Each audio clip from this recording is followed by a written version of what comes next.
So first हम discuss कर लेते हैं अनीमिया ऑफ क्रोनिक डिजीज को। One of the most common anemias occurs in the patients with a variety of chronic inflammatory and malignant diseases. तो किन patients में पाया जाता है कि काफी कॉमन अनीमिया है ऐसे पेशेंट पे जिन्हें किसी भी किस्म की क्रोनिक इन्फ्लेमेटरी डिजीज हो या फिर जो है वो मलिग्नेंट डिजीज उन्हें कैंसर हो। क्रोनिक इन्फ्लेमेशन में जो है आप देखें तो रूमाटाइड आर्थराइटिस आ जाएगा, सार्कोइडोसिस आ जाएगा। जितनी भी आपको क्रोनिक इन्फ्लेमेशन की जो आ जाती हैं डिजीज उन्हें आप इसकी काज में लिख सकते हैं। और मलिग्नेंट डिजीज में आप लिख सकते हैं कि कार्सिनोमा है, सार्कोमा है। तो ये चीजें जो है इसकी काज में आ जाती है। इसमें जो फीचर्स है वो क्या देखने को मिलते हैं। द कैरेक्टरिस्टिक फीचर्स आर, पहले नंबर पे वो बता रहा है कि नॉर्मोक्रोमिक, नॉर्मोसिटिक और mildly hypochromic indices and red cell morphology. इसमें जो है ना स्टार्टिंग में जो होता है ये जो अनीमिया क्रोनिक डिसऑर्डर है ये आपके पास जो है माइक्रोसिटिक ही है, लेकिन इसमें जो है ना नॉर्मोसिटिक और नॉर्मोक्रोमिक को इसलिए कह रहा है कि स्टार्टिंग जब होती है ना एओसीडी की तब ये होता है नॉर्मोक्रोमिक नॉर्मोसिटिक, और आहिस्ता आहिस्ता जो है ना इसकी जो प्रोग्रेशन है वो माइक्रोसिटिक की तरफ होना स्टार्ट हो जाती है। पर हम इसे माइक्रोसिटी कैटेगरी में रहे हैं, लेकिन शुरू में ये नॉर्मोसिटिक और नॉर्मोक्रोमिक पे होता है और आहिस्ता आहिस्ता इसकी ट्रांजिशन है वो हो जाती है माइक्रोसिटिक की तरफ। सो नॉर्मोक्रोमिक नॉर्मोसिटिक या फिर वो कह रहा है माइल्डली हाइपोक्रोमिक जो अनीमिया है वो देखने को मिलता है। इसमें जो एमसीवी है वो रेयरली लेस देन 75 फेम्टोलीटर देखने को मिलती है। तो हाइपोक्रोमिक जो होता है आपके पास माइक्रोसिटिक भी होता है, लेकिन एमसीवी इतनी ज्यादा ड्रॉप नहीं करती। 75 फेम्टोलीटर के जो है उससे कम, बहुत ही कम देखने को मिलती है। रेयरली जो है ना 75 फेम्टोलीटर से वो डाउन होती है।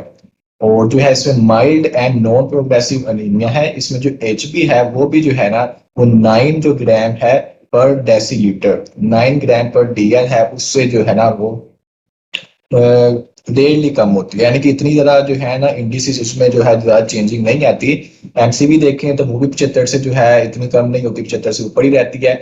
और अगर आप हीमोग्लोबिन को भी देखते हैं तो वो भी जो है वो बहुत ही कम चांसेस है कि वो 9 जो एचबी है उससे कम जाए। लेकिन इसका ये कह रहा है कि जो है इसकी सिवियरिटी होती है अनीमिया की वो डिपेंड करती है कि आपकी जो डिजीज है, आपको जो क्रोनिक कंडीशन है या जो मैलिग्नेंसी है उसकी कौन सी स्टेज है। अगर तो है डिजीज जो है वो काफी सिवियर है आपको, तो उसमें जो अनीमिया होगा आपको देखने को मिलेगा वो भी जो है काफी सिवियर देखने को मिलेगा। सो अनीमिया क्रोनिक डिसऑर्डर जो है किन पेशेंट्स में देखने को मिलता है, जिन्हें क्रोनिक इन्फ्लेमेटरी कंडीशंस हो, डिजीजेस हो या फिर जो है मलिग्नेंट डिजीजेस हो। इसमें फीचर्स क्या आते हैं कि नॉर्मोक्रोमिक नॉर्मोसिटिक या फिर आप कह सकते हैं कि माइल्डली हाइपोक्रोमिक जो है वो अनीमिया देखने को मिलता है। माइल्ड और नॉन प्रोग्रेसिव अनीमिया होता है, माइल्ड होता है, तो इसलिए जो एचबी है वो 9 से जो है फॉल नहीं करती।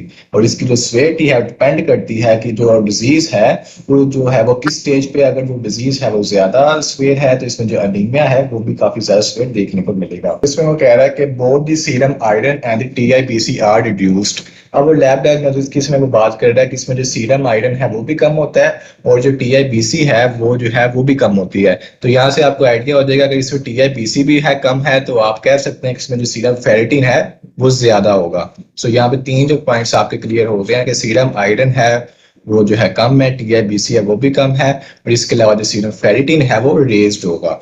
तो चौथे पॉइंट में वही बात कर रहा है कि सीरम फेरिटिन इज नॉर्मल और रेज्ड। जो सीरम फेरिटिन है वो नॉर्मल भी हो सकता है या आप उसे याद रखने के लिए कह सकते हैं कि सीरम फेरिटिन जो है वो रेज्ड होगा, उसका लेवल जो है वो ज्यादा होगा। इसे हम डिस्कस करते हैं पैथोजेनेसिस में उसकी कि सीरम फेरिटिन का लेवल आखिर क्यों इंक्रीज्ड है। और 5वें नंबर पे वो कह रहा है कि बोन मैरो स्टोरेज जो है वो आयरन का वो नॉर्मल होता है but the erythroblast iron is reduced. कि बोन मैरो में जो है वो जो आयरन है वो नॉर्मल है क्योंकि सीरम फेरिटिन है। सीरम फेरिटिन क्या होता है? सीरम फेरिटिन मैंने आप बच्चों को बताया था कि एक तो हमारे पास होता है सीरम आयरन, कि जो है ब्लड के अंदर या सीरम के अंदर कितना जो है वो आयरन मौजूद है।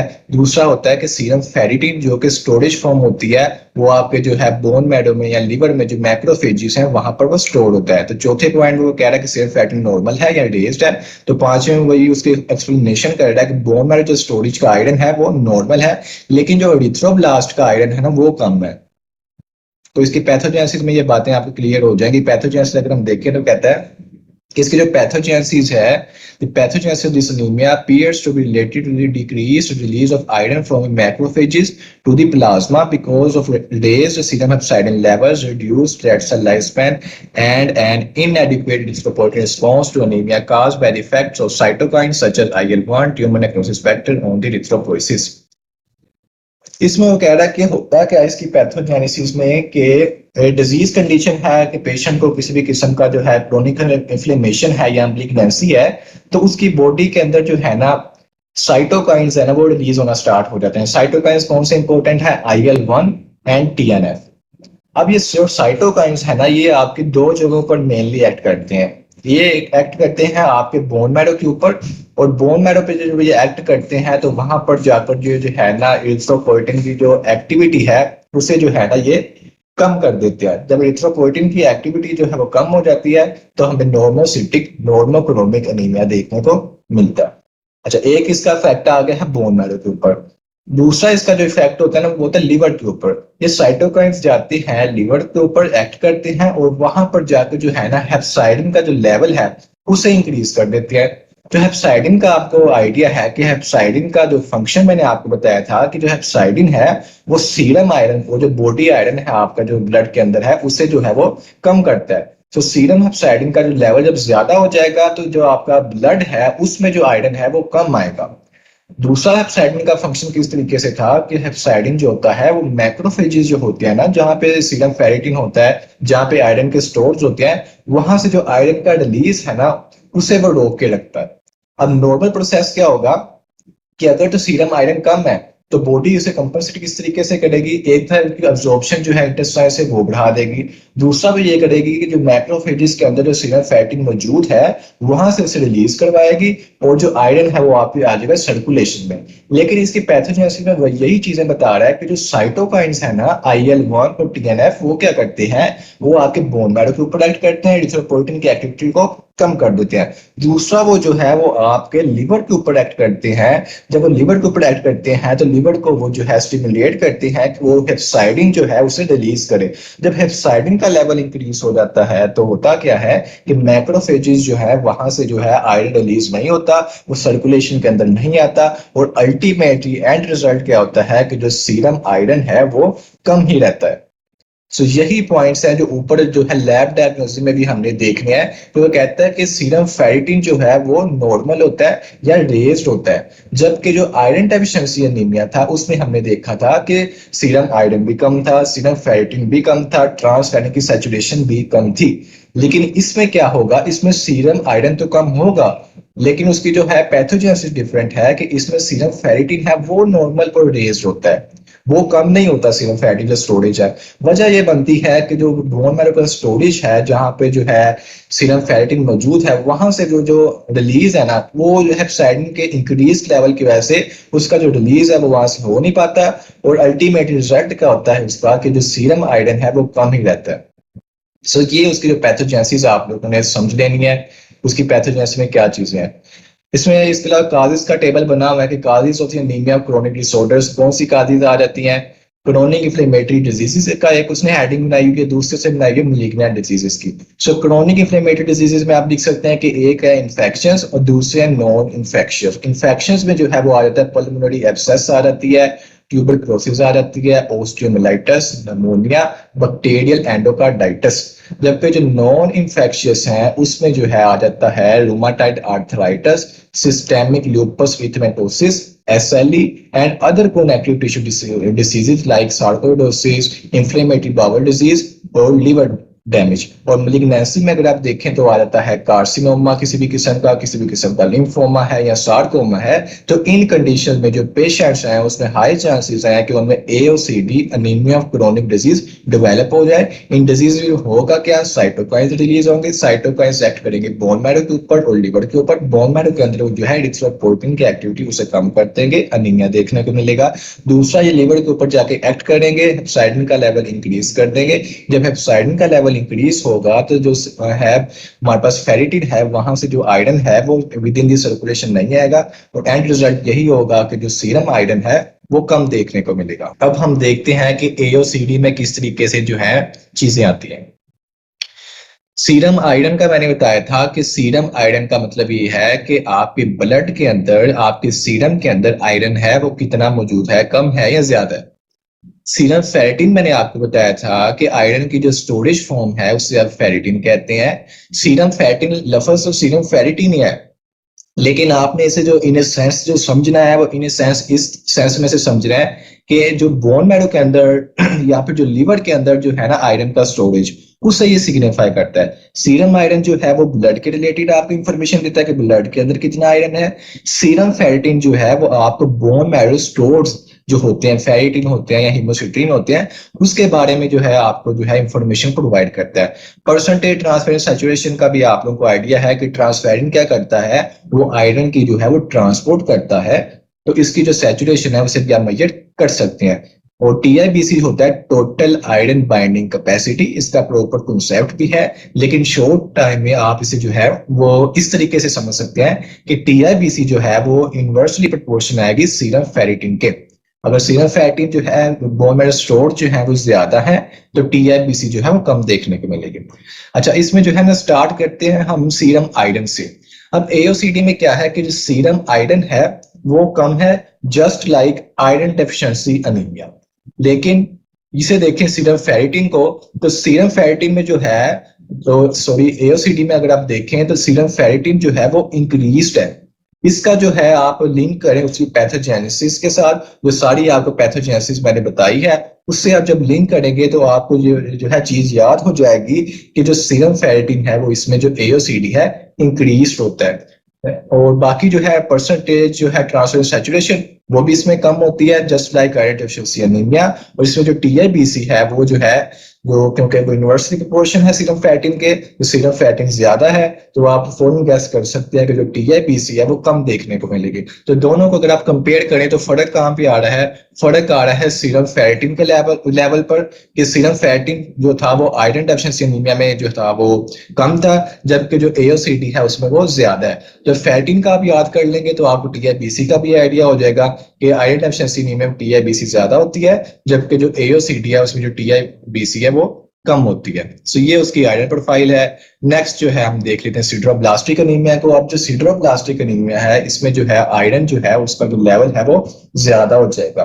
वो किस तरीके से होगा, इसकी पैथोजेनेसिस वगैरह जो है उससे हम देखते हैं कि क्या वजूहात हैं जिसकी वजह से जो आयरन है वो ज्यादा हो रहा है। सो सिड्रोब्लास्टिक एनीमिया, सिड्रो का मतलब होता है कि आयरन के रिलेटेड है चीज। तो सबसे पहले जो आप टर्म होती है ना, टॉपिक का नाम है, उसे अच्छी तरीके से अगर आप समझ लेते हैं तो आपको जो टॉपिक है वो वैसे ही समझ में आ जाएगा और सेंस आपको बन जाती है कि हम स्टडी क्या करने जा रहे हैं। अनीमिया क्रोनिक डिसऑर्डर था, नाम से जाहिर था कि इसमें क्रोनिक कंडीशंस होंगी। आयरन डेफिशिएंसी एनीमिया तो इसमें नाम से जाहिर था कि आयरन की डेफिशिएंसी है। अब ये सिड्रोब्लास्टिक एनीमिया हम कर रहे हैं तो इसमें नाम से जाहिर है कि सिड्रोब्लास्टिक है, जिसमें जो आयरन का लेवल है वो ज्यादा होगा। This is a refractory anemia defined by the presence of many pathological ring sideroblasts in the bone marrow. ये एक रिफ्रैक्टरी एनीमिया है जिसे आप आइडेंटिफाई इस तरीके से कर सकते हैं कि बोन मैरो जो है, बोन मैरो के अंदर जो है आपको पैथोलॉजिकल रिंग सिड्रोब्लास्ट देखने को मिलते हैं। अब ये जो है ना, इसकी डायग्राम जो है आप अपनी बुक के अंदर देख सकते हैं, जो फिगर बनी होगी फिगर 3.14, तो उसे देखें, वो आपके पास है रिंग सिड्रोब्लास्ट। एक तो है सिड्रोब्लास्ट। रिंग का मतलब ये है कि अगर आप देखें तो उसके जो है सेंटर में एक सर्कल सा बना हुआ है, तो सर्कल आपके पास क्या सिग्निफाई कर रहा है, वो सारे वो आयरन के जो है वो ग्रैन्यूल से है, वो जो सारे जो है इकट्ठे हो गए हैं सिड्रोब्लास्ट के अंदर, उसे आप कह रहे हैं कि ये रिंग सिड्रोब्लास्ट है। तो सिड्रोब्लास्टिक एनीमिया में जो है अगर आप बोन मैरो का एग्जामिनेशन करते हैं तो आपको जो है रिंग सिड्रोब्लास्ट बोन मैरो के अंदर देखने को मिलेंगे।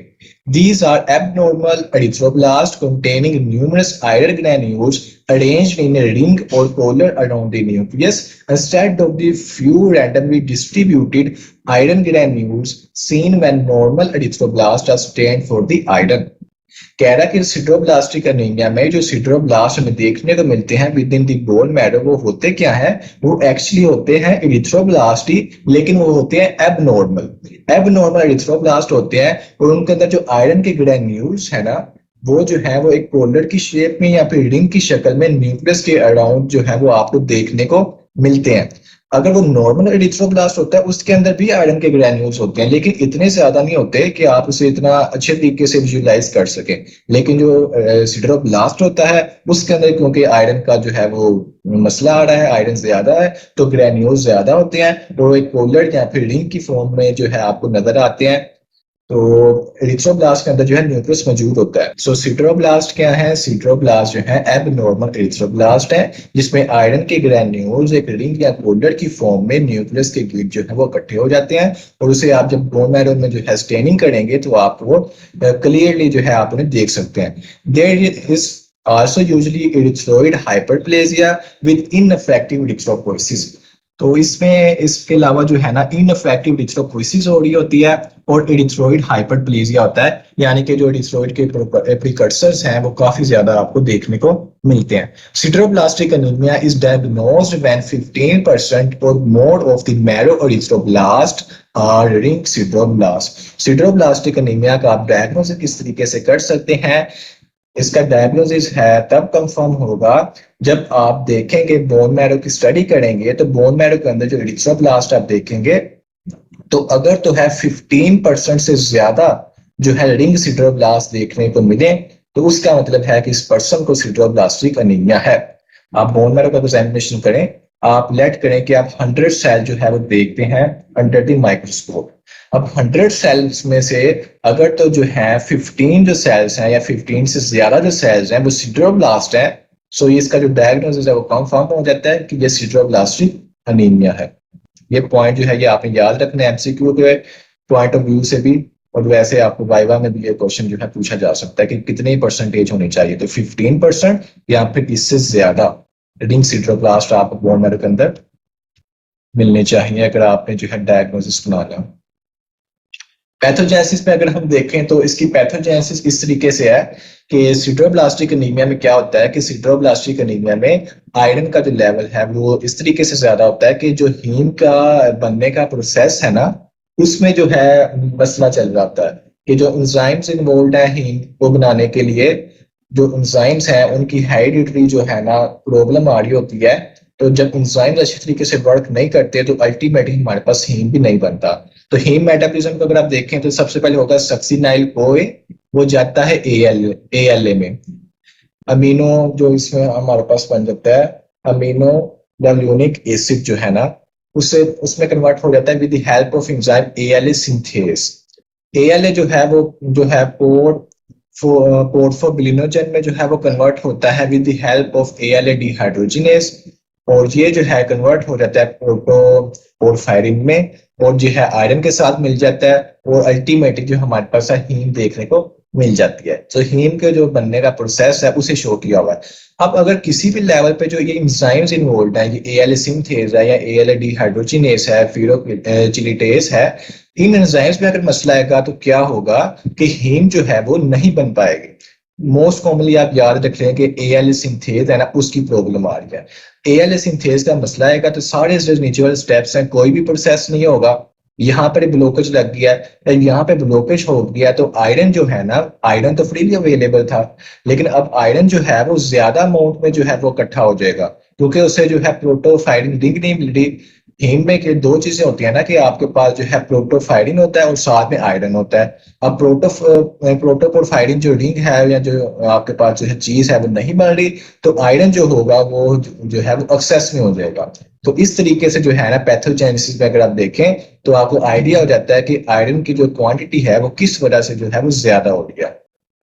अगेन एक डायग्राम से शो किया हुआ है कि माइटोकॉन्ड्रिया को उसने शो किया हुआ है कि माइटोकॉन्ड्रिया के अंदर जो है आपके पास हीम का जो है मेटाबॉलिज्म हो रहा है, तो प्रोटोपोरफायरिन जो है वो जो है आगे हीम में नहीं बन पा रही, ब्लॉक लगा हुआ है। तो होता क्या है कि जो आरबीसीज हैं उनके अंदर जो है आयरन जो है वो फ्रीली अवेलेबल होता है, और वो न्यूक्लियस के जो अराउंड है वो जो है इकट्ठा होना स्टार्ट हो जाता है, क्योंकि उसकी एक्सेस है आयरन की, एचपी अच्छे तरीके से नहीं बन रही होती। तो ये आपको जो है रिंग सिडरोब्लास्ट है वो देखने को मिल जाते हैं। ये टेबल है क्लासिफिकेशन जो है आप लोगों ने याद करनी है। क्लासिफिकेशन में दो तरीके से आपसे क्लासिफाई कर सकते हैं सिडरोब्लास्टिक एनीमिया को, एक है हेरिडिटरी और दूसरा है एक्वायर्ड। हेरिडिटरी में अगर आप देखें तो क्या वजह हो सकती है, x linked X chromosome linked ALAS mutation or rarely with spinal cerebral degeneration and ataxia। ये जो है काविज जो है ना कि एक्स क्रोमोसोम लिंक्ड है, ALS की म्यूटेशन आ गया है। तो मैंने आपको जो मेटाबॉलिज्म दिखाया है, तो अगर जो है आपके पास वहां पे जो एंजाइम्स हैं वो जो है अच्छी तरीके से अगर वो वर्क नहीं करेंगे तो हीम नहीं बनेगी, जो आयरन है वो इन एक्सेस हो जाएगा।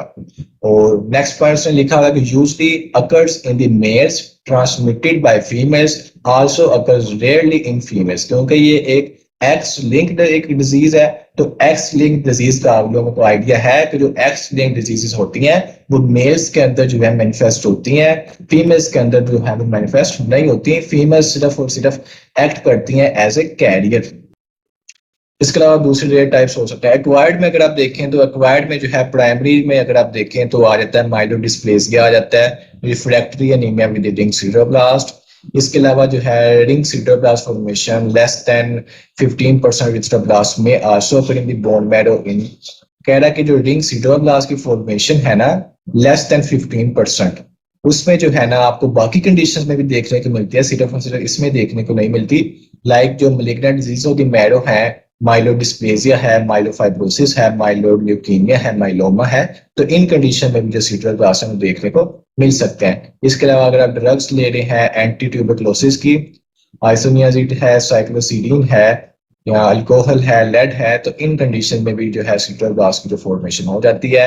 इसके अलावा बिनाइन कंडीशंस हैं हेमोलिटिक अनीमिया, मेगैलोब्लास्टिक अनीमिया, मैल एब्जॉर्प्शन, रूमेटॉइड आर्थराइटिस। तो ये जो कंडीशंस हैं ये भी जो है आपके पास जो है सिडरोब्लास्टिक अनीमिया जो है उसे जो है काज कर सकती है। ये उसकी क्लासिफिकेशन होगी है। उसके बाद हम जो है उसकी देख लेते हैं कि डायग्नोसिस का। मैं तो एक तो आपको पहले पॉइंट बता दिया कि 15% से ज्यादा जो है sideroblast within the bone marrow देखने को मिलते हैं। इसके अलावा आप अगर आयरन प्रोफाइल में देखें तो आयरन प्रोफाइल इसकी सिंपल है, उसे आप ना डायरेक्ट आप कंपेयर करेंगे आयरन डेफिशिएंसी एनीमिया के साथ, क्योंकि दोनों चीजें एक दूसरे के उल्ट हैं। तो इसमें जो है ना आप पहले आयरन डेफिशिएंसी एनीमिया की प्रोफाइल को याद करें, फिर उसके रिवर्स आप जो है ना सिडरोब्लास्टिक एनीमिया को आपको ऑटोमेटिकली वैसे याद हो जाएगी। वो इस तरीके से कि सीरम आयरन जो है सिडरोब्लास्टिक एनीमिया में ज्यादा होता है, सीरम फेरिटिन है वो भी ज्यादा होता है, परसेंटेज ट्रांसफेरिन सैचुरेशन है वो भी ज्यादा होती है, टीआईबीसी जो है वो कम होती है। तो ये बिल्कुल रिवर्स है आयरन डेफिशिएंसी एनीमिया के। तो पहले आप आयरन डेफिशिएंसी एनीमिया को याद करें, उसका बिल्कुल सारी चीजों को उल्ट कर दें तो आपके पास जो सिडरोब्लास्टिक एनीमिया की जो आयरन प्रोफाइल है वो देखने को मिल जाती है। थैलेसीमिया ट्रेट में जो है सारी चीजें नॉर्मल होती हैं। थैलेसीमिया ट्रेट को हम डिस्कस करेंगे जब हम जो है थैलेसीमिया टॉपिक स्टार्ट करेंगे। फिलहाल जो है इसमें वो बता रहा है कि आयरन प्रोफाइल जो है इसमें सारी चीजें हैं नॉर्मल होती हैं। तो आप पहले आयरन डेफिशिएंसी एनीमिया प्रोफाइल याद करें, उसके बाद जो है आप उसे सिडरोब्लास्टिक एनीमिया से कंपेयर करें।